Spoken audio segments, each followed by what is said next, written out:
14h sur TV Rogers.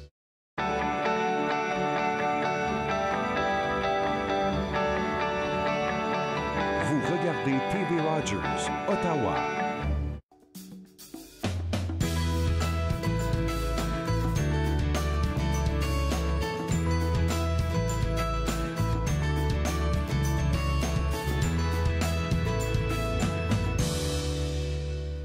Bonjour et bienvenue entre nous, exclusivement sur les ondes de TV Rogers. Je suis Catherine Marion. Il me fait plaisir de passer la prochaine heure avec vous. Vous savez ce qui commence aujourd'hui? Beau temps, mauvais temps, ça commence aujourd'hui. C'est le Festival franco-ontarien. Ça débute aujourd'hui et ça se poursuit jusqu'au 16 juin, donc jusqu'à samedi, au parc Majors Hill. Alors, le Festival franco-ontarien, comme vous le savez, est un événement majeur pour les francophones et francophiles de l'Ontario au Canada. Ce festival, qui propose autant de concerts que d'animations pour les grands comme les petits, a été créé le 23 mai en 1976 par Pierre Desblois, qui, à ce moment-là, était le président de l'ACFO d'Ottawa-Carleton. Alors, et ce festival a pour mission première de célébrer la fierté culturelle française et plus particulièrement la communauté francophone ontarienne. C'est aussi un moment pour les anglophones de découvrir davantage la culture française dans le monde entier. On parle musique, on parle cuisine, etc. Si vous voulez avoir les détails, vous pouvez aller au site web www.ffo, alors Festival franco-ontarien, ffo.ca. Je vais vous dire qu'est-ce qui se passe. Alors aujourd'hui, c'est la grande ouverture. Alors, on ouvre avec Damien Robitaille, Mélissa Ouimet, que j'ai vu en concert, qui est extraordinaire. Moi, elle me fait penser, c'est rock'n'roll un petit peu son affaire. Elle a une voix splendide, là, ça vaut la peine. Paul Piché, aussi extraordinaire. Haricot, Dumas et Mehdi Cayenne. Alors ça se passe aujourd'hui. Demain, alors vendredi, ce sera 100% féminin. Alors, on commence avec les Pornflakes. Ensuite, Lulu Hughes, Kim Richardson, Rebecca Noël, Julie Kim, que vous avez vu ici. D'ailleurs, on vient de m'envoyer son nouvel album. Elle vient de tout juste de sortir un album. Elle était ici récemment. Elle a les cheveux frisés, rousses, superbes.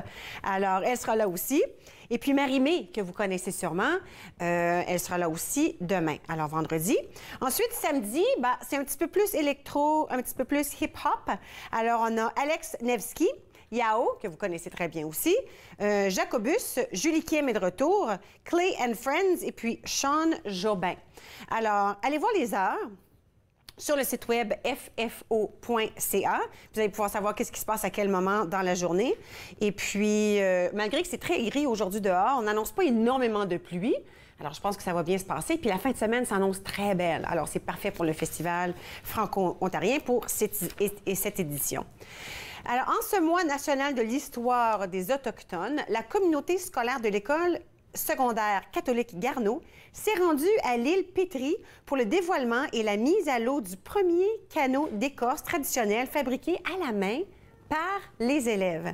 Alors, fruit d'une collaboration avec Christian Pilon, voyageur authentique, métis et franco-ontarien, l'embarcation d'environ 12 pieds de longueur est constituée principalement d'écorce et de matériaux naturels récoltés en forêt, tels que du bouleau, du cèdre, du gras d'ours, ainsi que des racines et de la gomme d'épinette. Plusieurs festivités se sont également déroulées au cours de cette journée, incluant une célébration et une découverte des coutumes à la fois autochtones et franco-ontariennes. Les élèves ont eu l'occasion de s'initier à diverses pratiques autochtones, avec des membres des Premières Nations présents sur place avec eux.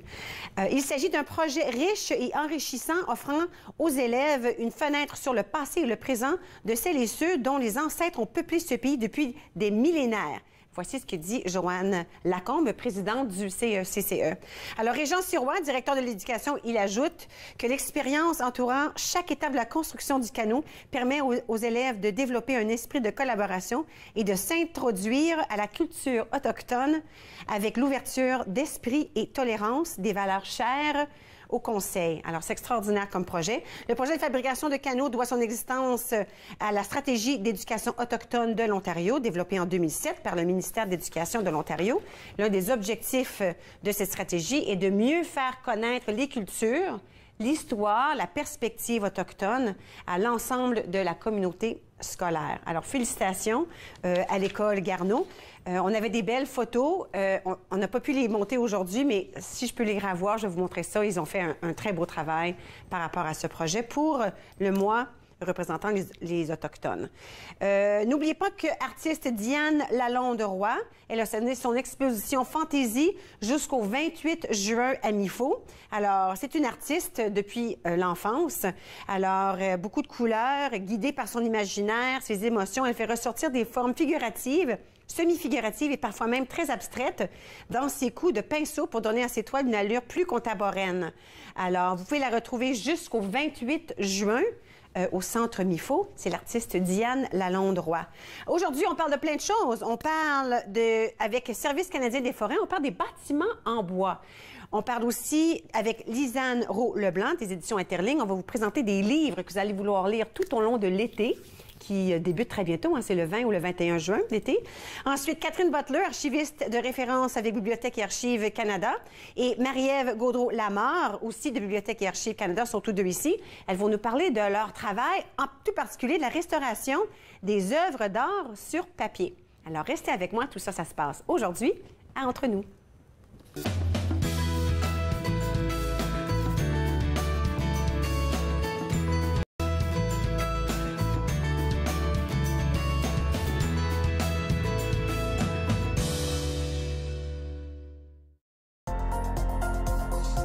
L'émission suivante vous est présentée par la télétransportée Rogers.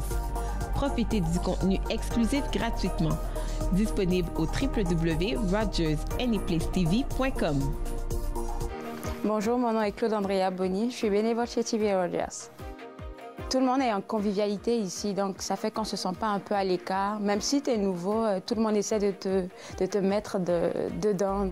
La volonté de vouloir apprendre de nouvelles choses, de toucher un peu à tout. J'aurais jamais pensé pouvoir faire du graphique, mais aujourd'hui, je sais le faire. Je ne savais pas comment ça fonctionnait, mais aujourd'hui, je sais comment ça fonctionne. Si vous venez, même à l'accueil, avec déjà un sourire, vous vous sentez déjà chez vous.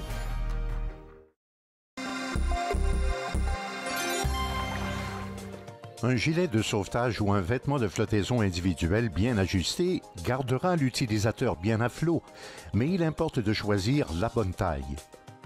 S'il est bien ajusté, il ne devrait pas se soulever au-delà du nez ou des oreilles de l'utilisateur. Habituellement, pour le VFI gonflable, la taille est unique.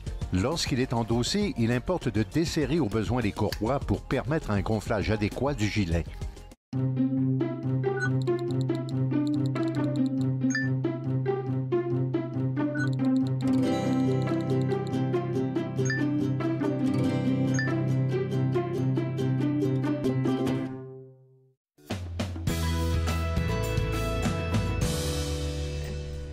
Vous êtes de retour entre nous sur les ondes de TV Rogers. On pense souvent à des édifices, puis on pense rarement que c'est fabriqué en bois. Avec moi aujourd'hui, Amélie Veillette, Service canadien des forêts, bonjour. Bonjour. Avec Ressources naturelles Canada. Puis là, on parle de bâtiments en bois, mais on parle vraiment de bâtiments de grande hauteur en bois. Oui, tout à fait. Et en fait, on utilise le bois depuis pratiquement toujours pour la construction. Quand on pense à nos maisons dans le domaine résidentiel, c'est un matériau qu'on utilise énormément. Mais avec les nouvelles avancées, les nouvelles technologies, l'innovation qu'il y a eu au cours des dernières années, maintenant, on peut se permettre de bâtir des bâtiments qui sont beaucoup plus hauts, de plus de 7 étages. Finalement. Oui, parce que c'est ça. Quand on parle d'un bâtiment en bois de grande hauteur, on parle de plus de 6 étages. Oui, exactement. En fait, c'est que le code du bâtiment actuel permet de construire jusqu'à 6 étages. Donc, quand on va au-delà de ça, on parle vraiment d'un bâtiment en bois de grande hauteur. Oui. Compris. Mais tu vois, moi, j'ai toujours pensé, je suis pas construction, j'y pense pas souvent, mais quand on y pense, on dit, OK, on fabriquait avec du bois, on peut voir que les maisons, c'est fabriqué avec du bois, mais sûrement que les édifices, tu sais, que les autres genres d'édifices, c'est complètement fabriqué avec des matériaux plastiques ou métal ou je sais pas quoi, mais il y en a encore. Oui, tout à fait, en fait. Et d'ailleurs... On peut voir aussi quelques photos à l'écran. Oui, c'est un exemple, celui-là. En fait, c'est une résidence à Vancouver. C'est la résidence étudiante de l'Université de la Colombie-Britannique. C'est un excellent exemple de ce qu'on a pu réaliser. C'est le plus grand bâtiment en bois massif hybride au monde. Donc, ça démontre à quel point le Canada est un Quand leader. on dit hybride, ça veut dire qu'il y a bois et autre chose, c'est oui, ça? Celui-là, par exemple, il y a vraiment un podium en béton à la base. Et ce qui est vraiment intéressant, donc on voit sur l'image, c'est le genre de matériaux qu'on va retrouver dans la construction d'un bâtiment. Là. Oui, ça, c'est vraiment les nouveaux produits d'ingénierie. Celui-là, ça s'appelle le CLT. C'est un panneau de bois lamelé croisé. C'est comme vraiment très gros, là. C'est massif, c'est solide, ça résiste bien au feu, ça résiste bien, tu dis le feu, c'est vrai, là, attends une minute, là, on pense feu, bois, ça résiste au feu? Oui, en fait, étonnamment, contrairement à la croyance populaire, le bois est un matériau combustible, mais qui résiste très, très bien au feu, et le gouvernement du Canada, entre autres, a financé beaucoup de recherche et développement pour pouvoir démontrer, faire la démonstration, et voilà. Donc, oui, tout à fait. Alors, c'est complètement sécuritaire. Et là, on peut voir, évidemment, si on met des jeunes en résidence, on sait là qu'ils sont, qui sont sécuritaires. Tout à fait. C'est super le fun de voir comment on fait la construction. Évidemment, quand on prend un gros morceau de bois comme ça prend des vis. Pas les petites vis qu'on a chez nous, hein? Oui, effectivement. Il y a aussi tout le système de raccordement qu'on appelle pour lier entre elles les pièces de bois massif qu'on a comme aujourd'hui. Oui. Donc, oui, l'innovation est tout à fait à différents niveaux. Alors, est-ce qu'il y a un avantage à la construction en bois? Oui, tout à fait. En fait, le bois, à la base, offre divers avantages. C'est une matière qui est très légère, qui est très solide, donc qui se transporte bien, qui va permettre un assemblage assez rapide aussi sur les sites de construction. Et je vous dirais que les principaux avantages à retenir aujourd'hui, ce seraient les avantages environnementaux aussi. Oui, hein? Le bois, c'est une ressource qui est renouvelable, qui provient aussi, on sait, au Canada, de forêts qui sont gérées de manière durable. Et c'est un matériau qui permet de séquestrer le carbone aussi. Donc, c'est vraiment au plan environnemental, un matériau de choix. Environnemental, mais aussi au plan santé, quand on met ces deux-là ensemble. Oui, santé, c'est un excellent point également. C'est prouvé scientifiquement que les bâtiments en bois ont un impact sur la santé, même des occupants, des bienfaits, réduire le stress, augmenter le bien-être. J'imagine, de par notre proximité avec la nature. Oui, mais surtout que certaines constructions laissent le bois en valeur.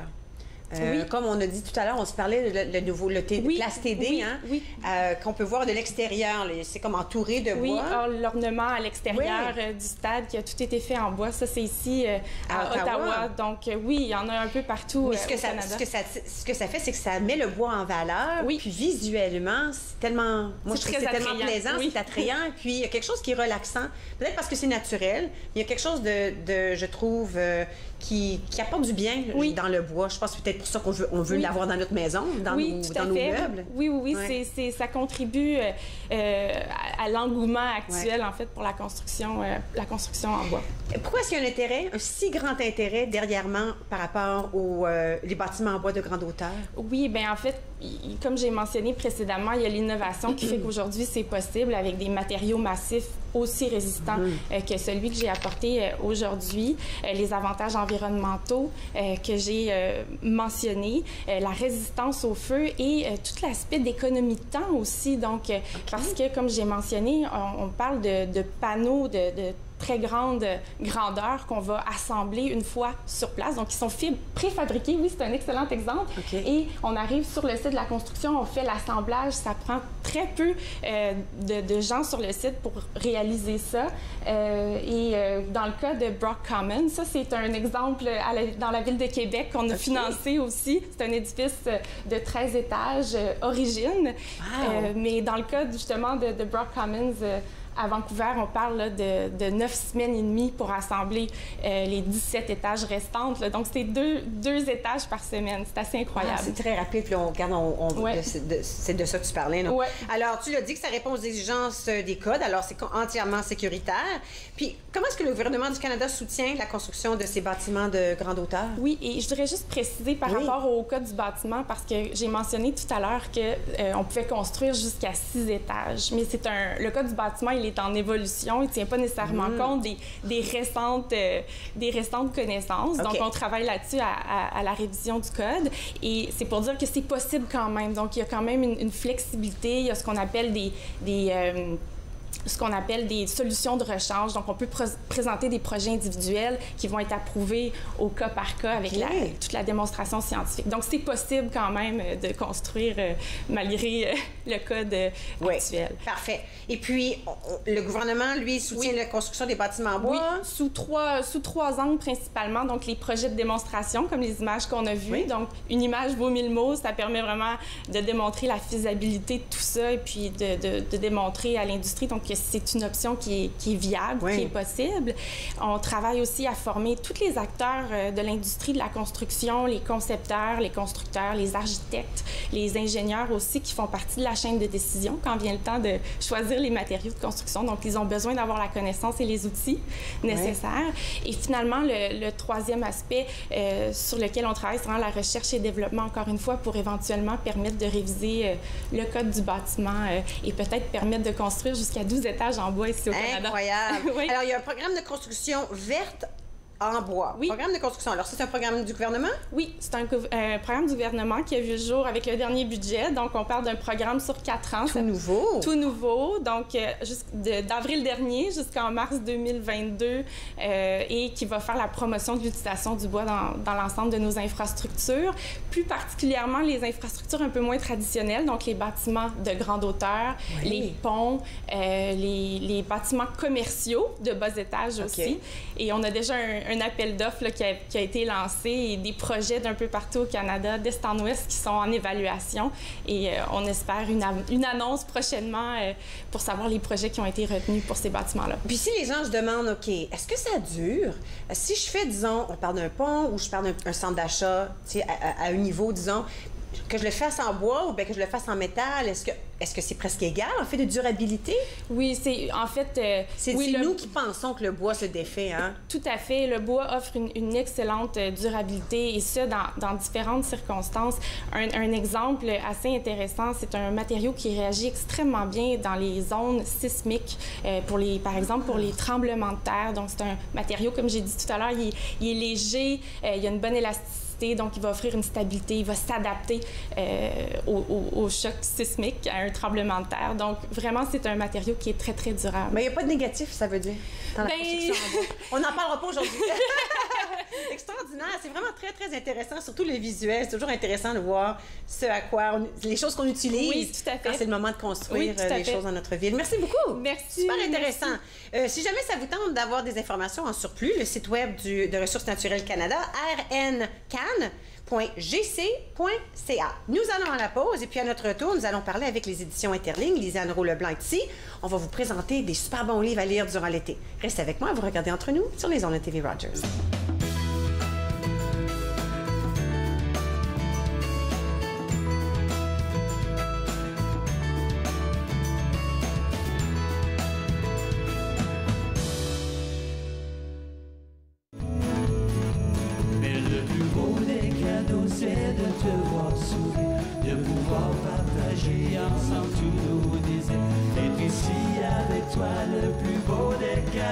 De pouvoir partager cet amour. Au centre d'achat, les décors sont si beaux. Les gens se saluent sous le grand chapiteau. Et partout en ville, on s'apprête à Noël. Les enfants font prendre leurs photos avec le Père Noël. Dans les boutiques, on affiche les choses les plus belles. Il y a de l'amour en l'air.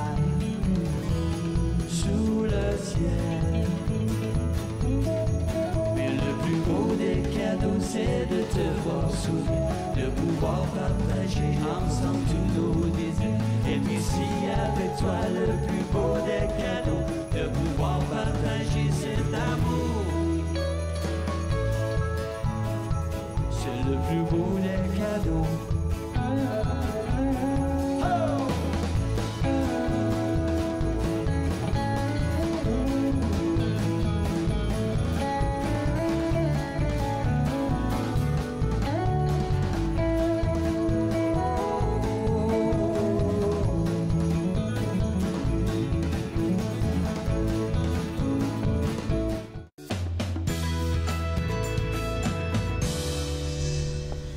Vous êtes de retour entre nous sur les ondes de TV Rogers. On parle lecture. Je ne sais pas si vous êtes comme moi, mais il me semble que l'été, c'est le bon moment de lire plein de livres. Lisanne Roux-Leblanc des éditions Interligne est ici. Bonjour. Avant même de peut-être se lancer dans les suggestions, il y a eu des prix récemment.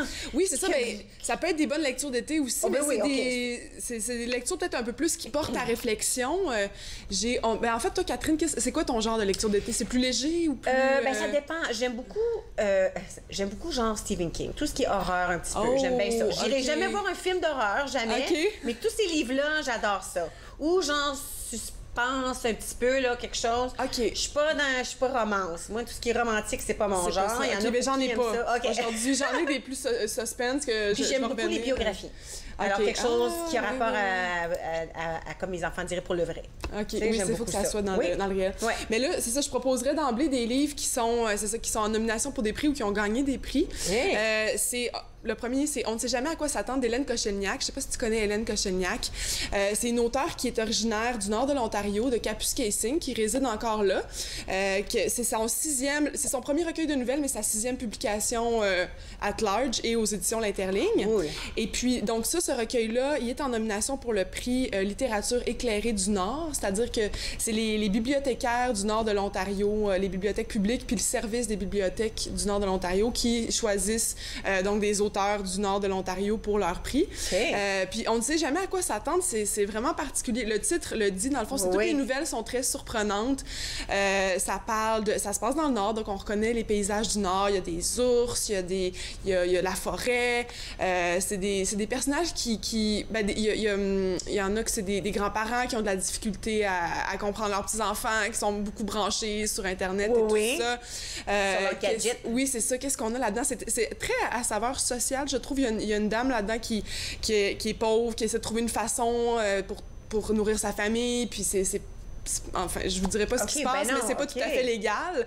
Ce qu'elle décide de faire, on a un homme qui a un trouble mental, qui a une idée pour son conventum, une espèce de petite vengeance qui implique des corneilles. En tout cas, c'est vraiment particulier. Il y a de tout dans ça, là. Oui, c'est tout un univers. Puis à chaque fois, on est surpris, on est touché, puis on est porté aussi à réflexion. Puis ce qui est intéressant, c'est que vu que Hélène vient du nord de l'Ontario, puis de l'Ontario français aussi, elle a publié dans le temps que Liaison existait encore, hein? Oui, On se rappelle Liaison qui n'existe plus maintenant.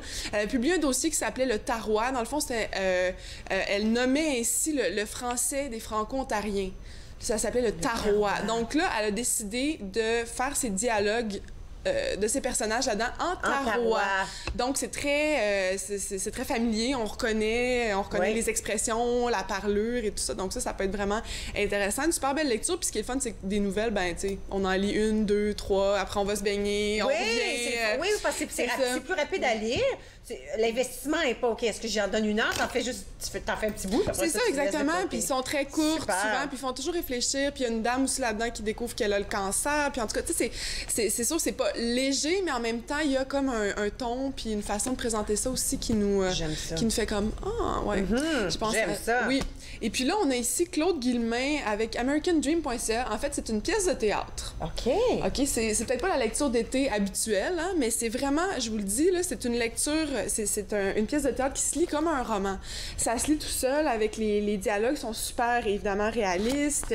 Il y a beaucoup de personnages, donc ils sont bien campés, là, on les comprend bien. Puis c'est ça, Claude Guillemin vient de remporter le prix professionnel Jeanne Sabourin, qui est remis par Théâtre Action, donc un organisme d'Ottawa. Oui, c'est ça. Claude Guillemin, qui est un auteur, dramaturge, lui a une compagnie de théâtre qui s'appelle La Tangente à Toronto. Et puis ce texte-là n'arrête pas d'avoir des récompenses. En fait, l'année dernière, il y avait les prix de l'Académie des lettres du Québec qui ont remis un prix pour la première fois à un texte de théâtre. Et lui, il l'a pas gagné, mais il était en nomination. Donc pour la première année, c'est quand même tout un honneur. Et il a gagné le prix Christine Dumitriou Van Sanen, qui est remis au Salon du livre de Toronto. Toronto grâce à ce texte-là aussi. OK, ça, c'est intéressant. Donc là, encore là, ça a été grâce à ce texte-là, mais c'est qu'il faut dire que le texte a été vécu, a été joué sur scène aussi. C'est une œuvre qui est en... C'est presque fluide. Oui, c'est ça exactement, parce qu'il l'a écrite, il l'a jouée, ensuite elle a été publiée, elle a été rejouée, comme là, elle a été jouée à l'automne à Toronto. Donc, tu sais, c'est comme... c'est un prix, le prix Jeanne Sabourin, pour tout l'ensemble, finalement, de l'œuvre qui rejoint cette pièce-là, americandream.ca. Puis c'est ça. Donc ça, c'est l'histoire, dans le fond, d'une famille, puis ça parle de la fin du rêve américain, puis c'est chacun des membres de la famille vit des drames, et ils sont reliés aussi à l'histoire américaine par notamment l'assassinat de John F. Kennedy, le 11 septembre, tu sais, il y a comme tout... Wow! On parle de gros moments, là, oui, c'est ça. Ils ont un lien par rapport à ça. Puis c'est un peu aussi l'idée que les grandes tragédies, comment ils nous rejoignent sur un plan aussi personnel, plus intime. Oui. Puis c'est ça, cette famille-là vit plein de drames, un cancer aussi, j'en parlais pour l'autre, la perte d'un emploi, un désir suicidaire, c'est des grosses questions. Puis ça se lit vraiment là, super. Moi, j'ai adoré. Puis ça va être à l'affiche au Théâtre français du CNA en avril 2019. Oh, il va falloir que j'aille voir ça aussi. Oui, c'est ça. Cool au bout. OK, ça, j'aime ça. Ça aussi, j'aime ça. Oui, c'est vraiment à découvrir. Puis ça se lit tout seul. Puis là, ça, c'était nos prix pour l'instant. Je peux... c'est sûr que... Oui, on va commencer avec le premier parce qu'il nous reste un tout petit peu de temps. Puis après ça, on ira à la pause. OK, parfait. Donc, celui-là, c'est un peu... C'est notre... je pense que j'en avais déjà parlé quand je suis venue. Ça s'appelle Dévorer de Charles-Étienne Ferland. Ça, c'est une lecture aussi d'été qui peut être particulière. C'est de la science-fiction. Donc, si vous aimez le genre, c'est ça. Tantôt, tu parlais de Stephen King. C'est pas exactement ça, mais il y a un peu d'horreur aussi dans ce roman-là parce que c'est des guêpes qui, tout d'un coup, sortent de la terre et se mettent à manger toutes les récoltes du monde. Et là, personne n'a jamais vu venir ça, fait que là, tout le monde capote. Mais là, ce qui est fou, c'est quand les récoltes sont toutes mangées, ben là, les guêpes décident de se retourner contre qui? Vers les humains? Les humains, exactement. Oh my God! Wow! C'est ça. Okay, donc, c'est cool. Fait que c'est vraiment original comme apocalypse, si on veut. D'habitude, c'est un virus. Oui, d'habitude, ou les zombies, là. C'est ça, exactement. Fait que là, c'est complètement autre chose. Puis, c'est ça. Ce qui est bien, c'est que l'auteur étudie en entomologie, donc il étudie les insectes. Fait que lui, il connaît ça à fond la caisse, là, les guêpes. Fait que... J'espère qu'il met à la fin un petit affaire. PS, ça peut jamais se passer. C'est ça. Il faut pas avoir trop peur des insectes pour... mais c'est super bien décrit, puis il y a beaucoup d'action. On sent, tu sais, on embarque avec eux là, dans cette histoire-là, puis ils sont obligés de vivre de nuit parce que le jour, les guêpes sont là, fait que la nuit, ils sortent, la ville est en ruine, ça se passe à Montréal, la ville est en ruine, ils doivent voler dans des maisons, aller faire du troc parce que les métros n'existent plus, mais les gens se cachent là-dedans. OK, on met ça de côté, je vais peut-être le cacher derrière. Bon, on va aller à la pause, on va continuer avec ce qui reste ici. C'est bon? OK, alors Lisanne reste avec moi, reste avec moi aussi, vous regardez Entre nous sur les ondes de TV Rogers.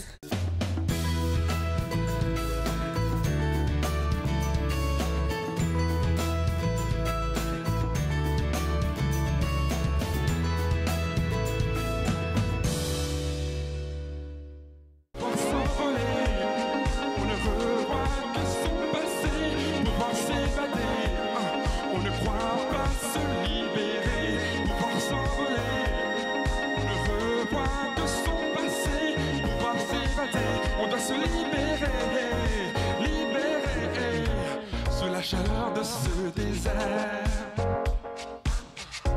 se réalise ta légende et les douleurs sont éphémères et les leçons sont émergentes. La nature, mon ami, a vécu tous les temps. Si l'émotion tu ne sauras jamais comment t'évader, pouvoir s'envoler. On ne revoit que son passé, pouvoir s'évader. On ne croit pas se libérer, pouvoir s'envoler. On ne revoit que son passé, pouvoir s'évader. On doit se libérer, en solo comme un nuage dans le bleu azur. Mes idées obscures à l'eau, repart à l'aventure. En solo comme un nuage dans le bleu.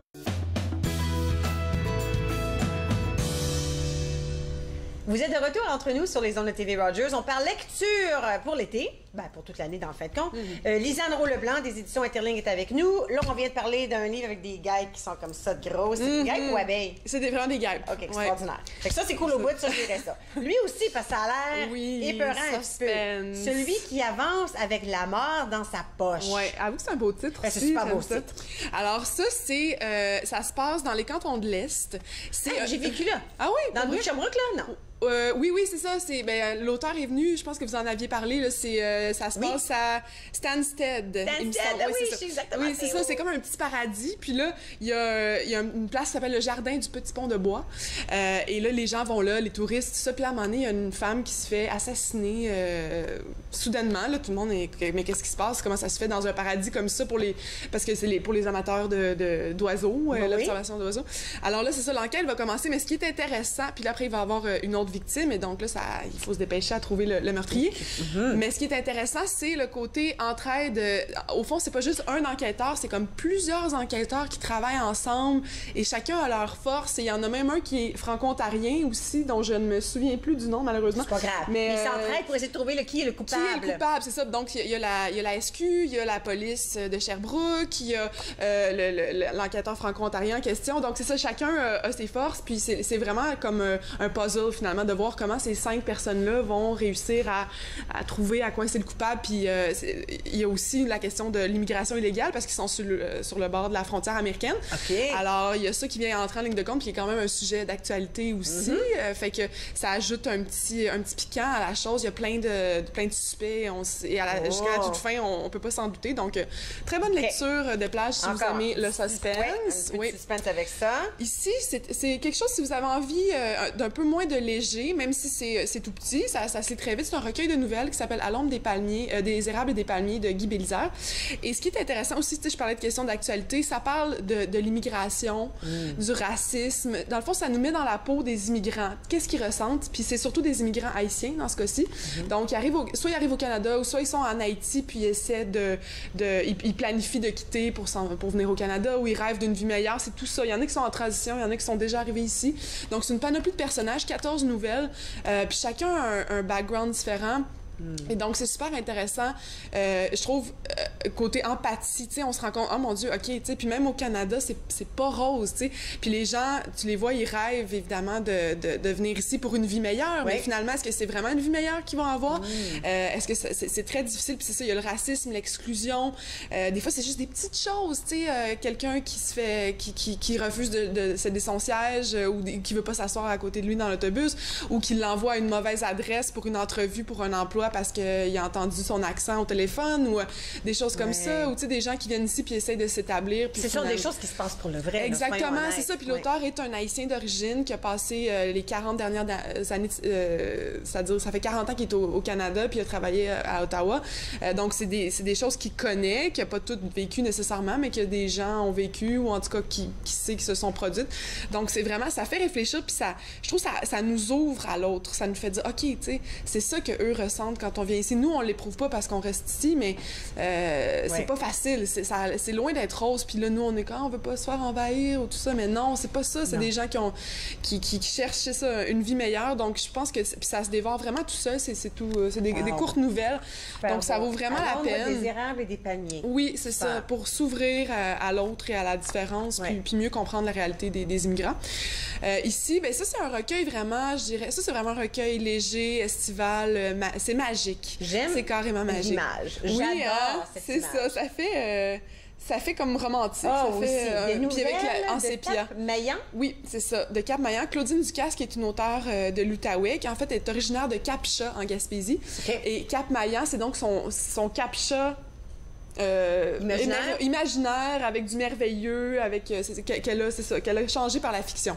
Et donc c'est des courts contes aussi, ça se dévore aussi ça très rapidement pour la plage ou et plein d'histoires complètement je sais pas, c'est le genre de livre que tu lis puis après t'as un beau sourire sur le visage, tu sais, ça commence, c'est une petite fille qui arrive, tu sais, ses parents veulent vraiment avoir une petite fille puis c'est comme si elle arrive du ciel comme une étoile filante, comme par magie, c'est ça exactement. Ensuite, une histoire... Il y a même des animaux là, qui deviennent les vedettes de ces histoires-là. C'est un poulet qui s'éprend d'une outarde. T'as des géants qui résident de l'autre côté d'une montagne, à Cap-Maillan. Puis la neige, apparemment, serait de la farine, en fait. Puis c'est des choses comme ça, tu sais, vraiment des contes, mais pour adultes, pour garder notre cœur d'enfant aussi un peu. Donc, c'est vraiment... c'est une belle petite lecture d'été que je recommande, franchement. Ça se dévore tout seul aussi. Et puis, ben, en terminant, hein, un petit livre pour les jeunes. Oui, c'est ça. Alors, Magali au camp de Carole Dion, qui est dans le fond le 5e tome de la série de Magali. Magali, c'est une petite fille très, très curieuse, un peu trop curieuse. Des fois, ça peut la mettre dans le pétrin. Et cette fois-ci, donc, c'est ça, elle s'en va dans un camp d'été avec ses amis, Coralie et William. Puis, comme d'habitude, en fait, les curieux prennent pas de vacances, hein, je pense. Elle s'en va là-bas pour s'amuser, mais finalement, elle trouve des choses étranges. Il y a un moniteur qui parle comme en code avec une autre personne. Puis là, c'est ça, c'est que aussi dans cette série-là, il y a toujours comme soit des homophones ou des anagrammes, des choses comme ça. Qui se retrouvent tout au long de toute la série? En fait, pas tout au long, mais dans chaque livre, disons, il y en a un à résoudre, c'est ça. Mais il y en a un dans chaque livre. Oui, c'est ça qui est fun, parce que quand il y a quelque chose qu'on aime, on a tendance à vouloir continuer la série parce qu'on veut retrouver cette chose qu'on aime. C'est ça. Fait que ça pousse les enfants à faire aller... à réfléchir, oui, c'est les manèges. Exactement. Puis donc, c'est ça, là, elle va se retrouver aussi dans le pétrin pas mal, à cause d'une usine de chiots. En tout cas, je vous en dis pas plus, là, mais ça se lit super bien. C'est sûr que pour des enfants en vacances, c'est parfait. Parce on vise quoi quand on dit enfant? C'est 9 ans et plus. OK. Oui. Et là-dedans aussi, il y a comme un petit herbier, ce que je trouve cool. J'essaie de le retrouver, là, mais tu sais, pour identifier les plantes qui sont nocives, qu'il faut pas... donc, pour les enfants... À l'intérieur, il y a des images. Okay. Oui, c'est ça, exactement. Les plantes qu'il ne faut pas toucher. Oui, c'est ça. Donc, il y en a pas beaucoup d'images dedans, mais ça a été ajouté. Puis c'est ça, c'est une série qui est toujours très populaire chez les jeunes. Puis donc, si on veut aller chercher tous ces livres-là, on peut aller à interligne.ca. On peut aller à interligne.ca, toutes les bonnes librairies à Ottawa ou ailleurs, évidemment, en Ontario et au Québec. Nous sommes là. Super! Merci beaucoup. Ben, merci à toi. Dévoré. Faut que je lise ça. On s'en va à la pause. On revient tout de suite.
Vous êtes de retour entre nous sur les ondes de TV Rogers. Ça s'en vient très bientôt, porte ouverte partout à Ottawa. Mais aujourd'hui, on va s'attarder à bibliothèque et archives. Avec moi, mademoiselle Catherine Butler, archiviste de référence à Bibliothèque et Archives Canada. Bonjour. Bonjour. Si par hasard, un téléspectateur nous écoute et dit Bibliothèque et Archives, c'est quoi ça, ce bébite-là? Qu'est-ce que c'est, Bibliothèque et Archives? Donc, Bibliothèque et Archives Canada, c'est une institution qui englobe les anciennes archives publiques du Canada et la Bibliothèque nationale. Donc, on est une institution de de savoir, de connaissances, et on préserve les archives et les publications du Canada pour tout le monde. Et puis, les gens, on entend ce titre-là, Bibliothèque Archives Canada, que c'est strictement limité, ça va être pour les grands chercheurs, recherchistes, ça va être les scientifiques, mais c'est vraiment assez ouvert au public. C'est les gens qui veulent faire une recherche, un projet universitaire ou un projet de recherche quelconque. On a accès, n'est-ce pas, à Bibliothèque et Archives? Tout à fait, tout à fait. On est une institution accessible à tous et à toutes, tous les Canadiens et tout le monde qui s'intéresse à nos collections et nos services. Bon, alors pourquoi ne pas parler de portes ouvertes? Alors ça aussi, c'est spécial comme événement. Décris-nous un peu comment ça se passe. Donc, les portes ouvertes, c'est un événement de la Ville d'Ottawa. Et l'édition de 2018 se déroule cette fin de semaine, donc le 2 et le 3 juin. Ça regroupe à peu près 140 organisations à travers la ville, dont Bibliothèque et Archives Canada, qui se prépare à accueillir les visiteurs cette fin de semaine au 395 rue Wellington en 10h et 16h l'après-midi. OK. Alors, entre 10h et 16h, on est libre d'accès, alors on peut rentrer et visiter Bibliothèque et Archives. Est-ce qu'on peut juste se promener à droite puis à gauche, un peu où on veut? Pas exactement. OK. Mais on aura sur place 3 expositions gratuites, dont une exposition sur le 395 rue Wellington, qui a célébré l'année dernière son 50e anniversaire. Donc, c'était une exposition réalisée pour cette occasion. OK. On aura aussi une exposition qui aura lieu jusqu'au mois de décembre, qui s'appelle Première, qui met en vedette certains trésors de notre collection, comme des livres rares, des cartes anciennes qui n'ont jamais vu le jour. Wow. Et aussi, il y a une exposition de Statistique Canada qui, cette année, célèbre leur centenaire. OK. Donc, on aura aussi plein de kiosques qui permettront aux gens de discuter avec nos experts, les membres de l'équipe de conservation, de référence, des archivistes, des bibliothécaires. Aussi une vente de livres, d'occasion. OK, j'allais dire une vente de livres, pas des choses très, très rares, là, pas non, des bijoux, là. Okay. non. Donc, c'est une vente qui aura lieu grâce aux amis de Bibliothèque et Archives Canada, et aussi des visites guidées qui se dérouleront en français et en anglais. Alors, à quoi on peut s'attendre avec une visite guidée? Donc, les visites guidées, on visite les salles publiques, donc les salles qui sont normalement ouvertes au public, ainsi que certaines parties de l'édifice qui sont normalement réservées au public, dont les rayons où on entrepose une partie de notre collection publiée, aussi le centre de le bureau de consultation où on garde nos documents d'archives. C'est aussi une occasion pour les gens de discuter avec les archivistes, les gens vraiment qui travaillent à BAC, de nos services, de nos collections. Et aussi, ça nous permet de mettre en vedette certains aspects très uniques de l'édifice, comme les sculptures, les œuvres d'art, les gravures de verre qu'on est assez chanceux d'avoir sur place. Parce que faut pas oublier, je pense que parfois les gens assument ou peut-être pensent que Bibliothèque et Archives, c'est uniquement papier. Peut-être livres, peut-être lettres, peut-être des cartes, mais il y a aussi des objets d'art qui sont préservés, qui sont à l'intérieur, n'est-ce pas? Tout à fait. Donc, j'ai mentionné des sculptures, des murales qui ont été peints sur place. Ça, c'est juste quelque chose qui fait partie de l'édifice, mais la collection comme telle, on a quand même des trésors qui peut être vu dans les expositions. Ça inclut toutes sortes d'objets, des photographies, des tableaux, des cartes anciennes qui sont souvent aussi des œuvres d'art elles-mêmes et des livres rares. Donc, c'est vraiment, c'est beaucoup plus que uniquement des textes et des récits. Il faut s'entendre que certaines de ces choses-là ont 25 ans, 50 ans, 100 ans. Il y a des choses qui sont datées. Très anciennes. Très anciennes, là, on parle là, des 18 ans, de l'ancien temps, comme diraient les enfants. Oui, tout à fait. On ne parle pas juste d'objets et de documents qui proviennent du Canada depuis 1867, mais plein de trésors qui prédatent la Confédération, qui remontent même du régime français. Donc, c'est quand même une collection assez spéciale. Pourquoi est-ce que tu penses que c'est important d'ouvrir les portes de BAC? Mais souvent, les gens, je pense qu'ils ne sont pas au courant que nos services, et surtout le 395, est ouvert à tout le monde. Donc, les gens passent devant et pensent que c'est un immense édifice de béton inaccessible, et vraiment, ce n'est pas du tout le cas. En fait, dans le mandat de Bibliothèque et Archives Canada, c'est très clairement établi qu'on est non seulement une source de savoir permanente, mais accessible à tous. Donc, nos portes sont toujours ouvertes aux gens. Et donc, c'est vraiment ce type d'événement qui rentre très bien dans le cadre de notre mandat. Autre que cette fin de semaine, qui est porte ouverte partout dans la région, est-ce qu'il y a d'autres moments dans l'année où on a des jours semblables? Oui, en fait, fin septembre 2018, donc dans quelques mois, on va ouvrir les portes du centre de préservation qui est à Gatineau. Je ne sais pas si vous connaissez. Ça, c'est... Oui, bien, on a eu un invité du centre de préservation avec une photo futuristique, cet édifice. Parce que c'est un édifice dans un édifice, parce que la température est très importante, parce qu'il y a des choses là-dedans qui... Un petit brin de changement de température pourrait vraiment ruiner la chose. C'est extraordinaire. Absolument. C'est vraiment un édifice tout à fait iconique de la région. Et au mois de septembre, on invite les gens de venir, de circuler dans l'édifice, de parler avec nos experts, nos archivistes, les membres de l'équipe de conservation, vraiment les gens qui travaillent sur les documents, sur notre collection. Et ça leur permet aussi de voir certains trésors de notre collection qui sortent pas souvent d'entreposage, qui sont pas très souvent vus par le public. Donc, vraiment, c'est une occasion très spéciale et très populaire. Donc, des milliers de gens y participent à chaque année. Donc, c'est... Si on veut avoir des informations en surplus, j'imagine que votre site Web, on peut trouver toutes ces choses-là. Absolument. Surtout la date du mois de septembre. Alors, on va l'afficher à l'écran, bac-lac.gc.ca. Puis, en même temps, si tout d'un coup, j'ai une idée à la maison d'une recherche que ça me tente de faire, je peux toujours aller à ce site Web-là aussi. Absolument. Et faire le début des choses. Parce que absolument. En certains moments, il faut réserver le document à l'avance, hein? C'est ça? Oui. Pour que vous puissiez l'ouvrir ou le préparer ou quoi que ce soit. Oui, dans certains cas, c'est nécessaire de faire une demande pour le document en avance. Mais on est toujours ouvert à répondre aux questions.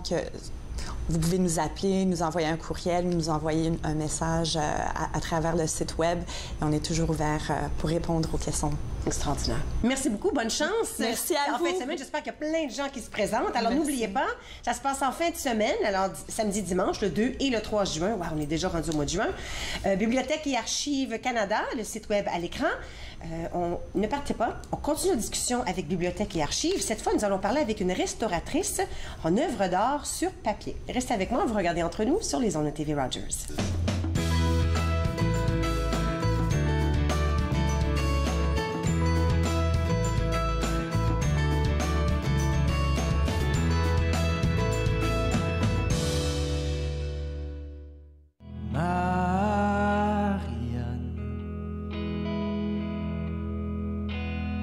Qu'est-ce que tu fais là,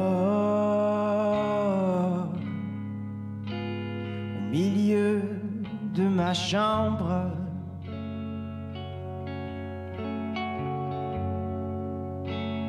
Au milieu de la nuit,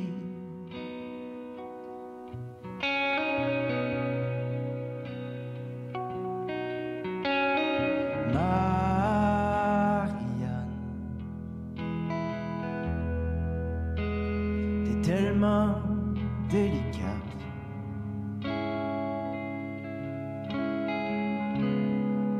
Avec ta cigarette à la main,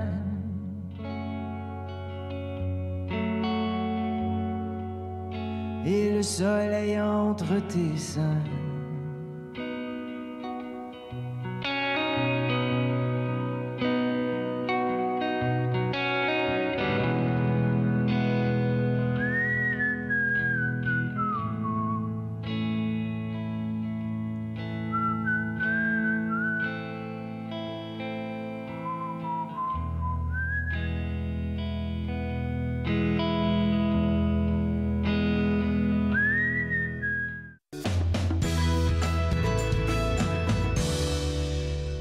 Vous êtes de retour entre nous sur les ondes de TV Rogers. Nous continuons la discussion avec Bibliothèque et Archives Canada, mieux connu sous BAC, avec Marie-Ève Gaudreault-Lamort. Maintenant, toi, tu es restauratrice Des œuvres d'art sur papier. Sur papier, oui, c'est ça. Ça veut dire quoi, ça? Bien, les restaurateurs, en fait, nous, on est responsable de documenter et conserver le patrimoine culturel. OK. Là, c'est quoi le patrimoine culturel? Ça englobe beaucoup de choses. Ça peut englober des archives papier, archives numériques, des livres, des photos, même des bâtiments dans certains cas, des artefacts. Moi, j'aime bien comparer le métier des restaurateurs à des médecins, mais pour les objets, pour les œuvres d'art. OK. Donc, comme les médecins le feraient pour des humains, nous, notre objectif, c'est de préserver la vie des objets le plus longtemps possible en faisant le moins d'interventions possible. OK. Alors, moi, j'imagine deux choses. J'imagine que vous recevez quelque chose en parfait état, supposons, anciennement daté d'un temps longtemps. Alors, c'est une antiquité, c'est un trésor, on le garde. À ce moment-là, j'imagine qu'on doit... C'est la température, c'est qu'on ne touche pas, c'est qu'on met des gants. Mais est-ce que des fois, des choses qui arrivent qu'on tente de ramener comme c'était avant? Ramener, il y a une question d'éthique. Justement, comme les médecins, on est aussi régi par un code éthique. OK. Oui, on va s'assurer de la conservation préventive. Donc ça, c'est, comme vous mentionnez, donc tout l'environnement d'entreposage, l'environnement d'exposition pour s'assurer que la température, il n'y a pas de feu, d'eau. Mais également, si on a un objet, un papier qui est froissé, plié, on va essayer de l'aplanir. Jusqu'à un certain point, on peut réduire, par exemple, un jaunissement. Si un papier une œuvre d'art qui a été exposée pendant très longtemps, puis qui a jauni à la lumière, on peut ramener ça. Mais c'est toujours une question, justement, ici, là, je suis en train de décoller il y a un carton acide qui est à l'endos. Donc, le papier est à l'envers. À l'envers, OK. Puis, comme dans ce cas-là, le carton est néfaste pour l'œuvre d'art qui est en dessous. Pourquoi il est néfaste, ce carton-là? C'est un carton qui est très acide. Okay. Et l'acidité, c'est un processus chimique là, qui fait que ça va créer, entre autres, le jaunissement. Donc, on voit sur l'image, là, ça, c'est le bon côté. Puis, ça a été jauni. Et là, c'est la première étape. Là, je suis en train d'amincir le carton à l'endos pour éventuellement l'humidifier et l'enlever.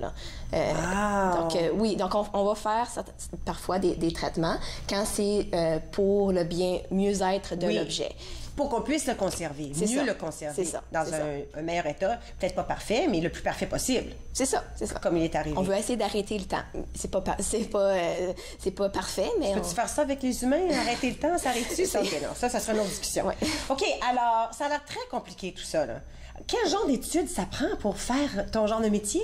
En fait, au Canada, il y a deux principaux programmes de formation. Il y a un programme au Collège Fleming à Peterborough, en Ontario, où c'est un certificat d'études supérieures. Et il y a aussi une maîtrise à l'Université Queen's à Kingston. Okay. Il y a aussi des gens qui étudient à l'international. Donc, dans mes collègues, il y a des gens qui ont étudié en France, en Angleterre, au Mexique. C'est un programme qui s'appelle Restauration? Oui, bien, en anglais, c'est Conservation. Okay. Donc, c'est restauration d'œuvres d'art. Moi, j'ai fait le programme à Queen's, à l'Université Queen's. Puis, il y a des prérequis un petit peu différents, mais dans tous les cas, on a besoin d'une base en histoire ou histoire de l'art, une base en art plastique, parce qu'on a une dextérité fine, manuelle, une bonne perception des couleurs qui est importante. Et aussi, on ne s'entendrait pas à ça, mais on a besoin de prérequis en chimie. Donc, il faut avoir une bonne compréhension des matériaux, comment ils sont faits, comment ils se détériorent, pour pouvoir ensuite les préserver. Donc, moi, par exemple, j'ai fait mes cours de chimie, d'art plastique au cégep. Puis ensuite, j'ai fait un bac en sciences historiques et études patrimoniales, puis un DSS en muséologie avant d'aller en restauration. Mais là, tu as la chance de travailler à Bibliothèque et Archives Canada. Là, ça, c'est comme parmi les plus hauts lieux du genre au Canada. Oui. Comment tu trouves ça? En fait, moi, je suis en début de carrière, donc pour moi, c'est vraiment une vraie chance. Bien, félicitations! Merci. En fait, les laboratoires ont été designés, entre autres, par des restaurateurs il y a une vingtaine d'années. Puis, on a la chance d'avoir des très grands espaces, avoir la lumière naturelle indirecte qui vient illuminer les objets. Et ça, c'est important parce que lorsqu'on fait des retouches, par exemple, de couleurs. Il faut avoir les bonnes couleurs pour bien voir, mais on ne va pas avoir la lumière directe qui va être néfaste pour les objets. On a environ une douzaine de restaurateurs en ce moment qui travaillent entre 5 différents laboratoires. On a les peintures, les livres, les photos, les œuvres d'art sur papier, où moi je travaille, et les cartes et manuscrits. J'allais justement dire, quel genre de projet, quels sont les exemples de projets de restauration? On va souvent travailler avec, quand il y a des demandes d'accès, justement, au 395, lorsque des gens veulent voir des objets mais qui sont en moins bon état, on va les consolider, s'assurer qu'ils soient en bon état avant qu'ils soient consultés, ou des objets qui vont être exposés, que ce soit par BAC ou par d'autres institutions au Canada ou à l'international. On va s'assurer que les objets sont prêts à être exposés. Ou également, on a des projets de préservation à long terme. Donc, les photos qu'on a vues un petit peu plus tôt, je travaillais sur des estampes où on voit des oiseaux. Oui. Donc, c'est des estampes faites par Audubon, qui est assez connu pour avoir fait... c'est un peintre naturaliste français qui a reproduit la plupart des oiseaux d'Amérique. C'est une collection qui est très importante dans ce cas-là, même s'ils ne sont pas exposés. Donc, on a choisi de prendre ces objets-là et de tous les traiter. Donc, les traitements, ça peut prendre... Dans ces exemples-là, c'est entre une vingtaine et une trentaine d'heures. Par projet? Par estampe, par œuvre d'art. Mais ça peut être, surtout pour les peintures, ça peut être des centaines d'heures de travail. Donc, ça varie beaucoup, là. Et parce que dans tous les cas, lorsqu'on a un objet devant nous, on veut d'abord le documenter, faire une proposition de traitement, s'assurer qu'il est stable. Par exemple, on fait des traitements avec de l'eau. Donc, on ne veut pas que l'encre et la peinture réagissent à l'eau puis qu'on perde les médias. Alors, dans ton métier, tu fais extrêmement attention. C'est ça. Il faut avoir beaucoup de patience, beaucoup de minutie. Bien, ce que ça veut dire, c'est que peut-être demain et dimanche, si on va aux portes ouvertes, peut-être qu'on pourra voir certaines de ces œuvres d'art que vous travaillez. Il y a des de mes collègues si fort pour qui vont être là, pour les conserver. Oui, donc si vous voulez en savoir plus, demain c'est bon. Extraordinaire, incroyable ton métier, ce que tu fais, j'adore ça. Je vous invite à visiter le site web en premier temps, bac-lac.gc.ca pour avoir des informations. Et en deuxième temps, pourquoi ne pas aller aux portes ouvertes qui se passent en fait semaine, alors le 2 et le 3 juin à Bibliothèque et Archives sur la rue Wellington. On s'en va à la pause et puis à notre retour, nous allons parler d'une toute nouvelle découverte avec le Musée de l'aviation.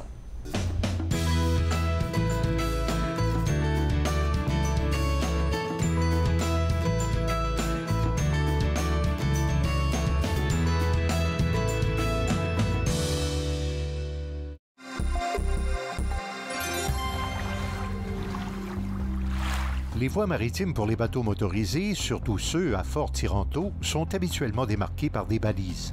La plupart sont rouges ouvertes et peuvent être flottantes, ce sont des bouées, ou encore sur la rive, des balises d'alignement. Une autre signalisation importante, le drapeau de plongée.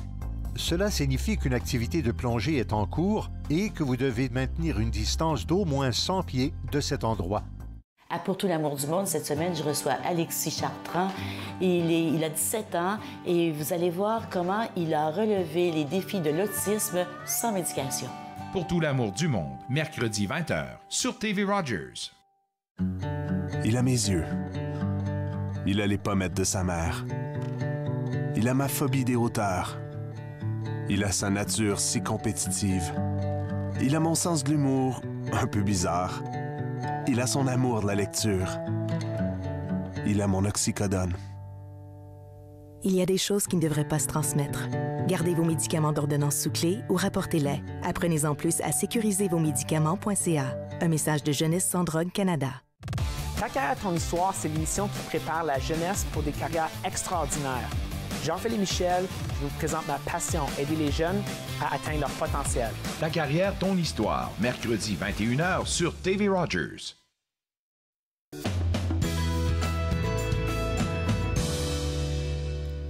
Vous êtes de retour entre nous sur les ondes de TV Rogers. Je tiens à remercier les invités d'aujourd'hui. Amélie Veillette de Service canadien des forêts. Si ça vous tente d'avoir des informations par rapport à tout ce qui a rapport à Ressources naturelles Canada. Aujourd'hui, c'était les édifices de grande hauteur en bois. Mais il y a toutes sortes d'autres informations par rapport au Canada comme tel à rncan.gc.ca. Alors, vous pouvez toujours vous rendre à ce site web. Lisanne Roux-Leblanc qui nous a apporté des livres, des bons livres à lire cet été. Vous pouvez toujours aller voir interligne.ca pour aller voir d'autres idées. Tout ce qu'elle nous a présenté aujourd'hui est disponible dans les bonnes librairies dans la région. Puis, à la toute fin, vous avez vu, c'est un pré-enregistrement avec Catherine Butler et Marie-Ève Gaudreau-Lamar de Bibliothèque et Archives Canada. Il y a toujours des choses intéressantes à voir. Ce n'est pas porte ouverte en fin de semaine, c'est le festival franco-ontarien, mais reste que Bibliothèque et Archives est quand même ouvert au public. Si ça vous tente d'aller visiter ou bien d'aller faire une recherche importante par rapport à ce que vous faites, peut-être vous êtes étudiant, peut-être vous faites une thèse, une maîtrise, alors n'oubliez pas que c'est toujours disponible. Maintenant, demain, on se retrouve à la même heure ici. On va parler avec Maya Lemaire, Perspective Jeunesse. Linda Leclerc va nous faire rire et Jules Boutet va nous faire bouger. Alors, tout ça demain. À la prochaine.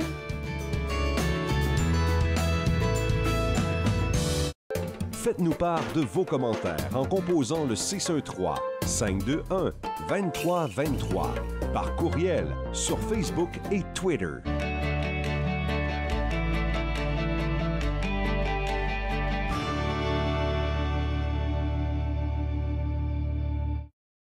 Mon nom c'est Erika et je suis bénévole à TV Rogers. À TV Rogers, j'ai appris comment être débrouillard. C'est une expérience que je trouve que tout le monde devrait essayer au moins une fois. L'ambiance à TV Rogers, c'est quelque chose d'extraordinaire. J'adore comment que tout le monde est chaleureux et ils acceptent tout le monde. Donc moi, je dirais, essaye le stage à TV Rogers. J'ai attendu une autre année, puis vraiment, j'aurais dû le faire plus tôt.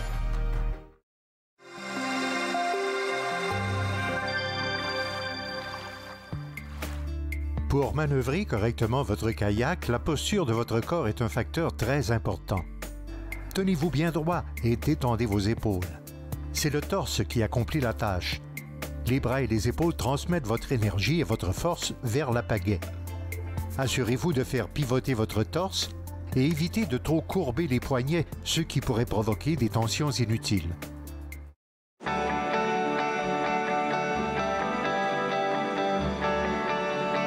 Regardez TV Rogers, Ottawa.